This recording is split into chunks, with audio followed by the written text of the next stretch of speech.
Bom, gente, vamos tentar mais uma conexão lá com Londres, ver se a Xênia consegue nos ouvir e a gente pode bater um papo e também sentir qual é o clima lá na Europa. Xênia, boa tarde! Boa tarde, Melissa, tudo bem? Conseguimos! Eu dizia na abertura, antes, quando nós tentávamos a conexão, que você é uma colega de profissão, né, jornalista, e uma grande amiga, afinal fizemos aí faculdade, fomos colegas, e nada melhor do que uma jornalista para relatar o que está acontecendo em Londres. Olha, Melissa, primeiro eu só queria dizer que eu estou te ouvindo bem cortado, tá ruim a ligação, talvez seja o meu sinal aqui, mas eu vou tentar dar um relato de como é que está a situação aqui em Londres. Na verdade, assim, ó, tá bem inseguro e bastante tenso.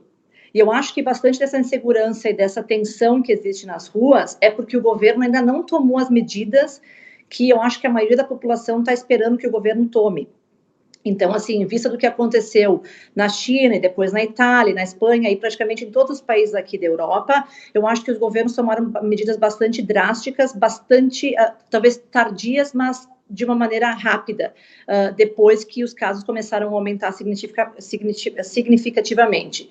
Aqui em Londres, o clima, apesar de ter diminuído bastante o ritmo de pessoas nas ruas, nos metrôs, no trabalho e em todos os lugares, ainda existe uma sensação de normalidade. As pessoas ainda tendem a achar que podem continuar seguindo o dia a dia, porque é uma situação perigosa, é uma situação agravante, mas é mais para as pessoas de mais idade, com situações de imunidade um pouco mais baixa, e a gente vai ficar legal. E eu estou bastante tensa, porque eu estou vendo que isso não é a situação. Eu tenho um irmão que mora na Itália, e ele me dá um relato diário das coisas que estão acontecendo lá. A gente, como cidadão, mas também como jornalista que está no meu sangue, eu procuro ler muito e me informar e ver noticiários. Então, a gente está sabendo que a situação é bem tensa e bem perigosa, assim, em termos de se agravar muito rapidamente e nós cairmos num caos, talvez pior ainda do que está acontecendo na Itália no dia de hoje.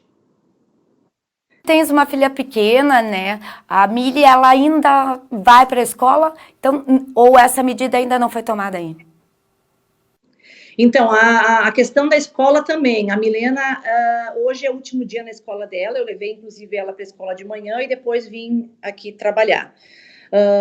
Então, a partir de segunda-feira, as crianças vão ficar em casa e as escolas vão abrir somente para pais que têm, no caso, são chamados key workers, que eles chamam, que são pessoas que trabalham na saúde pública, na entrega de alimentação, policiamento, militares e coisas nesse sentido, que eles consideram cruciais que esses sistemas, que essas pessoas, obviamente, continuem podendo ir trabalhar, porque se as enfermeiras, os médicos, principalmente, não puderem trabalhar porque precisam ficar em casa cuidando dos seus filhos, como é que vai ficar a situação que já está caótica?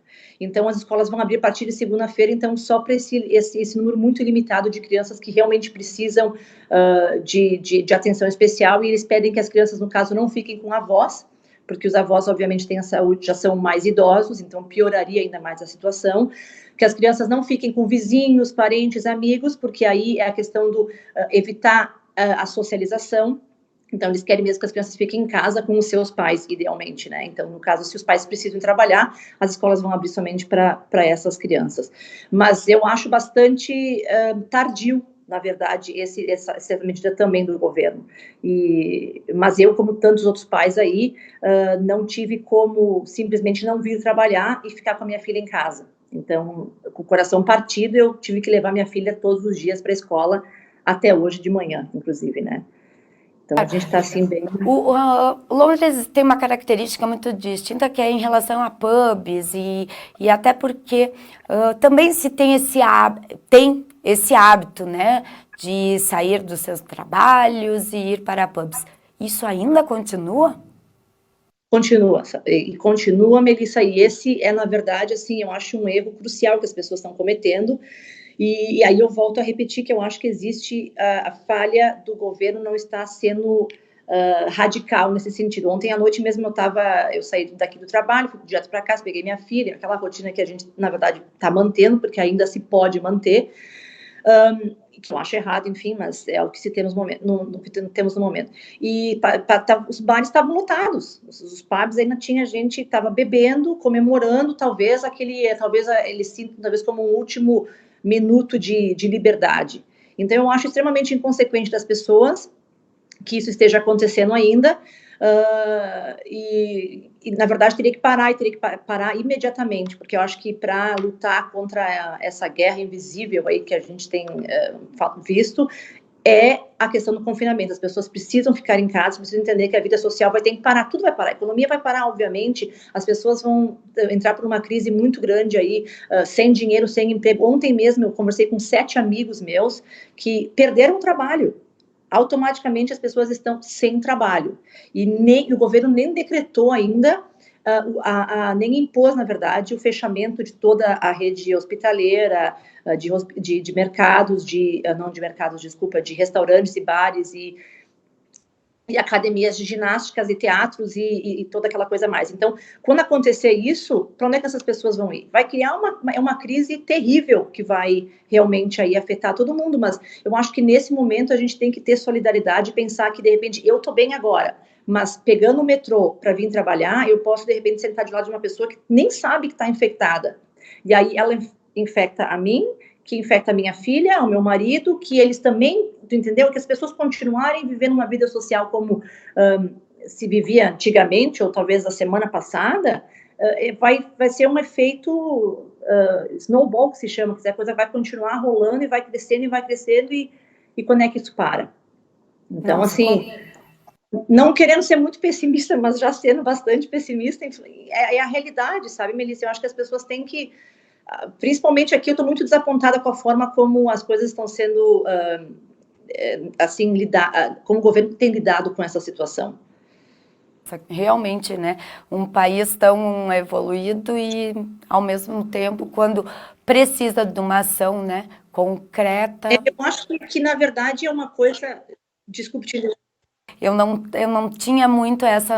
confesso que não tinha essa informação que Londres estava assim. Nós acabamos de conversar com um menino que mora na Austrália. A Austrália também está vivendo mais ou menos a mesma situação que Londres.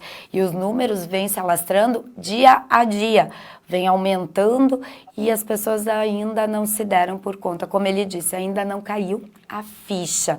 Então, a gente observa que algumas pessoas que nós viemos conversando tem essas situações que estão sendo feitas ações efetivas, mas realmente me surpreende esse teu relato e eu acredito que nós vamos voltar a conversar sim, porque eu vou querer saber como anda Londres, já que vai ter, ainda não teve essas mudanças, né, Xênia?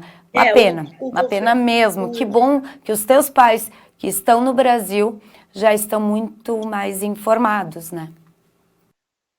Na verdade, o primeiro-ministro tem se pronunciado diariamente aí, com as medidas, obviamente, vão mudando a cada hora, e ontem mesmo havia uma pressão muito grande e se achava que ele ia decretar um lockdown, que se chama, que realmente é fechar a cidade e pedir que as pessoas fiquem em casa, mas aí eu acho que existe uma pressão muito grande do próprio governo dele, eu acho que tem uma influência econômica muito grande aí, do pessoal querer retardar ao máximo essas medidas para que a economia não sofra, e eu praticamente, pessoalmente, eu acho que é muito errado, porque é um ritmo que todo mundo vai ter que, na verdade, levar. A economia vai sofrer, mas eu acho que agora tem que se preocupar com a saúde pública. Eu acho que quando a coisa vier à tona aqui em Londres, vai ser muito triste.